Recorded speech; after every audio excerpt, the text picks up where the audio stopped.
Good morning to you on this fine Saturday morning. Top of the morning to you, as the Irish say, and you're supposed to say back, and the rest of the day to you. So, drinking my coffee here. This is a blend I made. It's a mixture of regular decaffeinated and a little bit of coffee that has been infused with mushroom, right? Not the psychedelic kind, the healthy kind. And a little bit of that non-dairy creamer that allegedly certainly has no extra sugar and allegedly has almost no carbs, but gotta have a little creamer. And the stevia, which I know is pronounced stevia, but screw you, I get to have my accent. Let's talk about Taekwondo today, Korean martial arts. I enjoyed Taekwondo. All right, I got into Taekwondo via Chong M. Lee's books that my brothers had in the house, and when they moved out, they had to leave their stuff. And I used to just practice on my own all the kicks. He was such a dynamic kicker. If you ever get to look at these books, if you ever get a hold of Chong M. Lee's dynamic kicking, super dynamic kicking for tournaments, it's like nothing else. No, it's some of the best photography of Taekwondo kicks I have ever seen in my entire life, and I've looked at everything. And he had what they call a high-speed camera then, because it was before digital. And obviously expert photographer, and he captured mid-air moments, mid-kick moments, end-of-kick moments, and you can see the gi snapping open and his belt flapping, but yet the detail is so excruciating. Very influential book on me, right? Much later, I was a brown belt in Goju Daite Karate Do. It was 1988. I went in the military. And around 1989, I got to my duty station, Norfolk, Virginia. Norfolk Naval Air Station had a unit called Fast Company, and I was in 2nd Platoon. And I was looking around in my off time for something to do, and a martial arts club in particular, because I heard that there was one guy that worked in supply. He was a black belt in karate. He was real heavy set. He was trying to get out of the Marine Corps. He was on a 6-year contract, and he wanted to get out early, so he just stuffed himself and got really fat, and they eventually discharged him. And everybody was making fun of him. That guy's a black belt in karate. And I was like, where's he trained? That was where I wanted to know, where's he trained, right? Because I'd seen black belts of all sizes and all ages. And many were competent on either end of the scale. So they said, well, that it's called the Wind & Sea Rec Center. It's a Navy rec center. And here's where it is. And I'm like, all right, let me check it out. So I get there, and I got there when the class was, and I watched, and I was like, all right, I want to do this. How do I sign up? And it was such a deal. All right, it was such a deal. Let me explain. The Navy had a program where it was special services, which is part of, not special forces, special services. That's like gyms, parks, rec centers, tennis fields, camping equipment, things like that. And so they were paying for the lessons. So my instructor was a senior chief petty officer. I believe that was his rank. Jonathan Alfred Schwabler, Sabum Nim Jonathan Alfred Schwabler, in, I believe, Naval Intel. And he was the chief instructor. He was the instructor. He had black belts there that he had trained. And he had worked out a deal with the Navy where, you paid a small registration fee, which went to both the ATA, the American Taekwondo Association, and that was the group he belonged to. And I believe before that he had a black belt in Isshin-Ryu Karate. To the rec center, and then you took monthly classes, and You just signed in. You know what I mean? I don't think I paid for a single class the entire time I was there. And if you guys know what the ATA is all about, they're all about making some money. All right. Matter of fact, I once talked to a parent, and he says, "Yeah, I'm paying for my kid to do the ATA. It's so expensive." He says, "I call them ATM because there's a new expense every other minute." And so, and you paid for your testings and your patch and your uniforms, and I think most of the testing fee went to the ATA itself, right? So it was like a scholarship, a martial arts scholarship for me. All right, let me adjust this chair. So I joined this club right away. It was just fun. I was in my 20s. I had a background in karate, but it was, an art I was always interested in. The 80s were all about kicks, in my opinion. The martial art that won the 80s, that dominated the 80s, was Taekwondo. I mean, by the end of the 80s, it was an Olympic sport. All right? And, karate, Isshin-ryu, kung fu. If you go to the tournament scene, if you watch the people fight, if you watched, forms, demonstrations, everybody was doing high Taekwondo kicks and double kicks. Everybody had adopted it, and the public enjoyed it. Kickboxers, you have to kick above the waist, and the face is a viable target. Kickboxers from style that maybe came from a traditional style that didn't have a lot of kicking, learned Taekwondo kicks, sometimes just from other guys at the gym. So Taekwondo was all over the place, and here I was, finally get to learn it. And the style was called Songnam Taekwondo. That's what the ATA teaches, and this is before they had a weapons curriculum, before they had a pressure point curriculum, before nobody was doing Krav Maga, right? By the time I got my black belt, they were talking about, some masters had demoed a weapons form that they were sort of workshopping, and the pressure point stuff was just creeping in. Remember taking a seminar in it, right? So it was fun though. Songnam Taekwondo, in my opinion, is the prettiest Taekwondo style out there. And I mean pretty. Like, the way they do their forms, it's optimized for balance and grace. And the forms are much more complex than any other Taekwondo style I've seen. All right. I remember when I got out of the Marines and demonstrated a green belt form, right? And Ed Youngsa, one of the black belts I was working with at Golden Eagle Karate, where I got a job there under one of my old instructors, he was like, "That looks like a second-degree black belt form." And I was like, that's green belt in Songnam Taekwondo.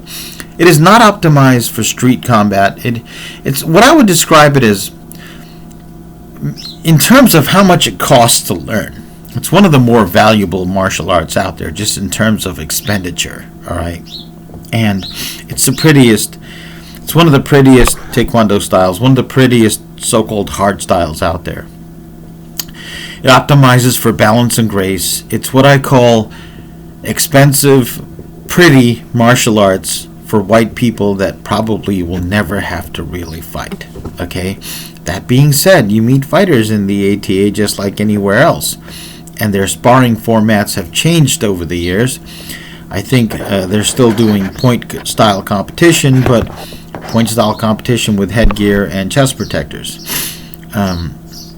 which makes me think the level of contact maybe has risen a little bit, at least for body shots, right? My experience there it was just fun. I was in the military. I was a young man. The high kicks, the jump kicks, all that stuff was challenging. I wasn't a good drinker. I wasn't a good hanging out with the dudes kind of guy. I say that Taekwondo saved my sanity. All right. And even with going away for deployments and coming back, and also a break during Desert Storm, I got my black belt shortly before I got out. And honestly, the only reason I never went back to the ATA is when I got out, it wasn't around, right? And I was teaching karate, and I got into kung fu, and eventually transitioned completely into kung fu. And by then, an ATA school in town had opened, and paying it on my own would have been prohibitive. I mean, damn, they're all about the money, right? Fee for entry, very high fees for monthly. Clinics, you have to go to certain clinics. You pay for testings. You pay more and more for testings. It's all about the money. But damn, talk about a successful business model, right? I met Chu Lee, the founder of the ATA. Him and Zabumnim Schwebler's signatures are on my first dance certificate, which I still have, and that was signed in 1991. Right? I met Chu Lee once. It was before. It had to have been. It was like for his 9th Dan promotion. You make master around 4th or 5th in most styles. Okay. And beyond that, it's honorary. It's time and grade. It's how many students you have, contributions to the art, who you've ticked off and who you haven't. It's any number of things, right? That don't necessarily have to do with your fighting ability, your forms ability, your fitness, any of that. That being said, Chu Lee, for every single promotion, his style, his governing body that he created and ruled, gave him, he would do a testing for it, kind of leading by example. And he had to have been in his 40s when I met him, right? Maybe late 40s. I don't know. Maybe 50s. Not sure. When I met him, we were preparing for a tournament and a testing. Right, there was going to be a testing and then a tournament after that in the region. And he came by to visit, and we set up lights and a camera to record his visit. And he showed up, I remember, in an immaculate suit and tie. Blue, I believe it was. Blue pants, blue shirt, brown leather shoes, I believe, if I'm not mistaken. He had a blue or dark tie and a white shirt. And he was very short, very slim, had some gray, soft-spoken man.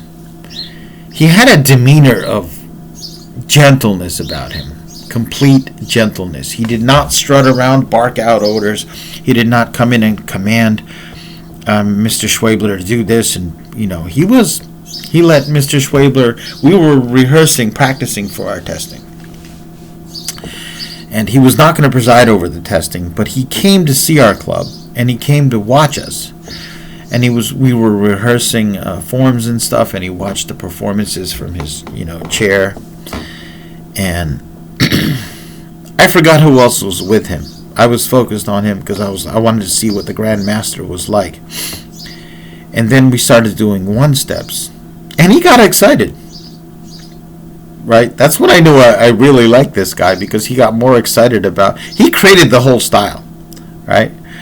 And every form, every technique, either he directly created or he did with input from his fellow masters, including I think one was his brother and people he brought over from Korea. And we started doing our one steps, and he took off his shoes. He had nice, how do I describe it? Like rich people socks, the thin nylon socks, no ostentatious pattern, but you could just tell the quality of the fabric was high. And took off his tie, took off his blazer, put it aside, just walked out. and just started doing the one steps with us. Right? You know, in a dress shirt, belt, pants, dress socks, and no warm up, no stretch out, no nothing.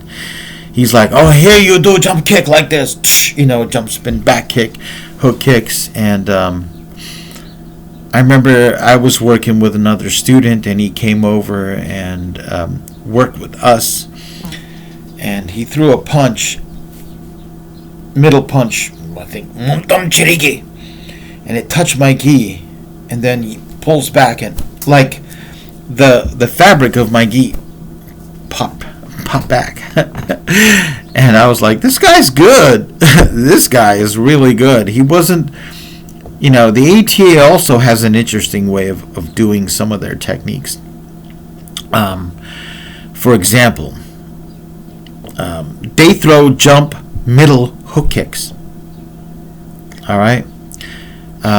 They throw a lot of jump kicks to the mid-level, even like hip level, it seems, and as well as high kicks, as well as jump high kicks. I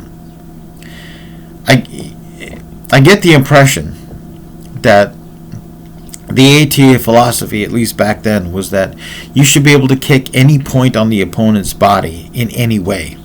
Standing roundhouse kick to the instep, standing roundhouse kick to the top of the temple, side kick to the groin, side kick to the rib, jump spinning back kick to the leg, jump spinning back kick to the chin, whatever, right?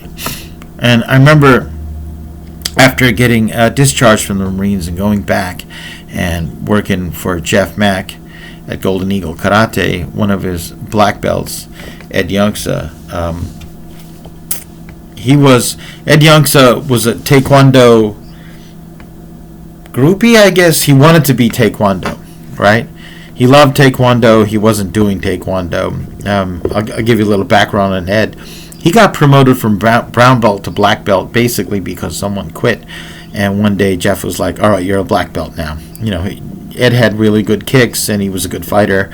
Hated forms, wasn't that good at forms. Derided people that were good at forms. And, he's like, Taekwondo is the best style on earth. I want to do Taekwondo, all my kicks. I'm more of a Taekwondo guy. And I'm like, so why don't you learn it? And he's the one, when I was on leave from the Marine Corps, he was like, that green belt form is like a second degree black belt form, right? And nobody I've met who saw the ATA forms competently done, whether they were Kung Fu or anything else, ever said, those are bad forms, they're ugly forms. This is, there's a lot there. You can get a lot out of practicing. I still practice my ATA forms today. And I remember I was doing one of the forms where you do a step up, jump, skip, hook kick to the middle section. Basically, literally the middle, not the high chest. And then you turn around and get in a horse stance, skip up, step up, and do it again. And Ed and another guy, Luis, who got fired once for messing with one of the underage girls he was teaching. I have no problem shaming you, Luis. You should not have done that. You should leave your students alone, especially if they're under the age of 18. So screw you, Luis. And, him and Luis were like laughing, and they're like, you don't know how to kick. You don't know how to do a jump hook kick, because it's like you just hop up and it's at the level of your hip, your middle section. I'm like, that's the way the kick is done, bro. It's not a high kick. And they're like, well, in Taekwondo, you should be high kicks. And I said, I've got something neither of you have. And they're like, what? I'm like, a black belt in Taekwondo. They just shut up. Because they knew, right? They knew I wasn't BSing. They'd seen me. They know I can do all the high kicks. And at the time, I was young. The jump high kicks. But honestly, jumping up and kicking someone's head, most kicks is actually kind of silly. Jump spinning back kick to the face, aside from being difficult to do, is damn near impossible to pull off in combat, and the head moves. Jump spinning back kick to the midsection, that's something else. easy to do, easy to score on. If you can do a jump spinning back kick, it's one of the best uses for it, especially defensively, right? Jump spin crescent kick to the head, that's one thing. Tornado kicks, they don't land that often, and it is a vulnerable angle. I've seen it pulled off, but it's not a high percentage go-to weapon.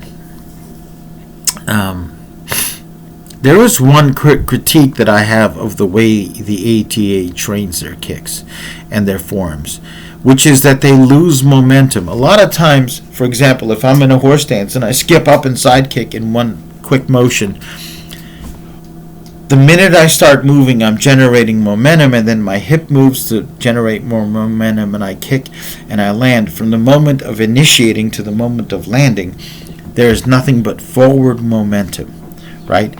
With maybe some rotational energy from my hip.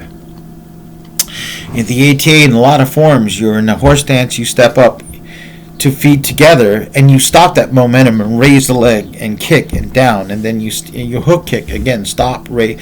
I've never seen like a pendulum step. So they lose power. They train you to lose power, and it is somewhat easier to counter and more telegraphic than if you did it in one explosive motion.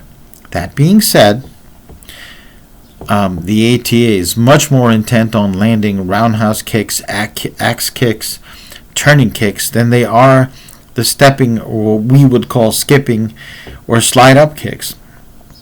Maybe for that reason, but if you meet an ATA fighter that does that explosive pendulum step, like you see Bruce Lee, Joe Louis, or someone like that do, they score with their side kicks, right?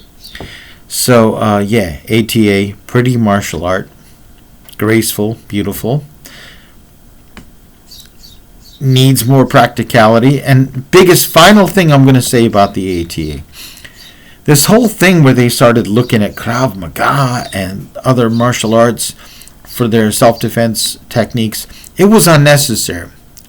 The ATA forms have so many elbows, knife hands, palm heels, later on leopard fists, finger thrusts, ridge hands, that they don't practice. They don't practice in sparring, except maybe the ridge hand. They don't have an extensive self-defense curriculum. If they were to simply go into even their most basic forms and design a self-defense curriculum, a sparring curriculum, a sort of combat curriculum around it, they wouldn't need anything else. But like I said, if I won $1 million, I'd probably go back to try to train in the ATA. I can still do most of the forms, and I think it would just be fun to do it. I'd probably have to, I've seen older people train the ATA, and sometimes they just do skips instead of jumps in certain places. That's probably where I'd be at. I mean, I can still do jump front kick fairly high. I can get the kick high. I'm not necessarily jumping high. I can do a hopping roundhouse kick, things like that. But a lot of the complicated jump spinning hook kicks and things like that, they're not there. But the ATA is pretty good about, adjusting testing standards and things like that. For older people or people with handicaps, although, like I said, it's just not that practical, right?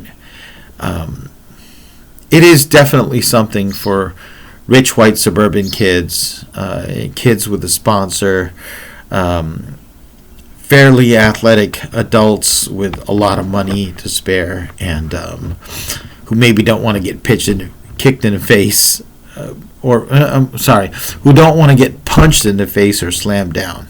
All right, but Master H.U. Lee, what can I say? He was great, and I mourned his passing. And Master Schwebler, we didn't always get along. I don't think he liked certain things I said or the way I thought I was a little aggressive, but he respected my ability. And you gave me a martial arts scholarship all the way to black belt, where I barely paid anything for one of the most expensive styles out there. So for that, Sabum Nim, Kamsamnida.